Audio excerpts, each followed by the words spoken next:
Ազգային ժողովի մեծարգո նախագահ, հարգելի փոխնախարար, սիրելի գործընկերներ, մենք երկու անգամ արդեն քննարկում ենք, մեկը հանձնաժողովում այս համաձայնագիրը եւ այսօր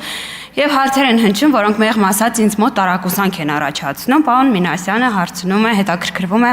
արդյոք առանց այս համաձայնագրի մենք կարող էինք որևէ առաքելության մաս լինել։ Պարոն Մինասյան, ես պատկերացնում եմ մի սցենար, որի պարագայում մենք որոշում ենք, մենք կառավարություն նկատի ունեմ, գործող իշխանության Հայաստանը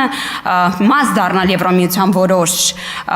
ուրեմն առաքելության եւ ես պատկերացնում ձեզ ձեր ելույթը այստեղ դուք ասելու եք կրկին շրջանցեցին խորհրդարանը կրկին առանց շրջանակային համաձայնագրի օրենսդրական հիմքերի մաս դարձան առաքելության այսինքն մի կողմից դուք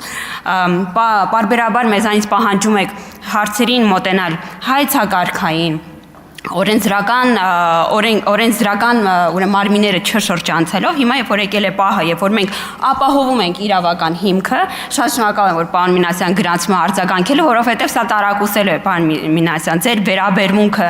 օրենսդիր մարմնին էս անհետևողականությունը ինձ իսկապես զարմացնում է Հայաստանի Հանրապետությունը այսօր վավերացնելու է մի համաձայնագիր որով մաս է դառնալու մի կարևոր նախաձեռնության որն ապահովում է անվտանգությունը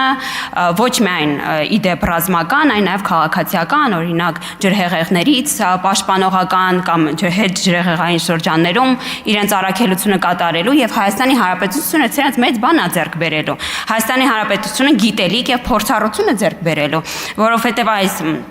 համաձայնագրով Հայաստանի Հանրապետության ոչ միայն իհարկե զինված ուժերի, այլ նաև ներքին գործերի նախարարության մեր աշխատակազմը, անձնակազմը կարողանելու է փորձի փոխանակման հիմքով կառավարելի դարձնել նաև Հայաստանում տեղի ունեցող տարբեր բնական երևույթները։ Դրա համար ես կարծում եմ, որ սա կարևոր համաձայնագիր է, այն իմաստով, որ նախ չի շրջանցվում խորհրդարանը, մենք ունենալու ենք շրջանակային օրենսդրություն, որի սահմաններում Հայաստանի Հանրապետությունը գործելու է։ Ես եմ շնորհակալ։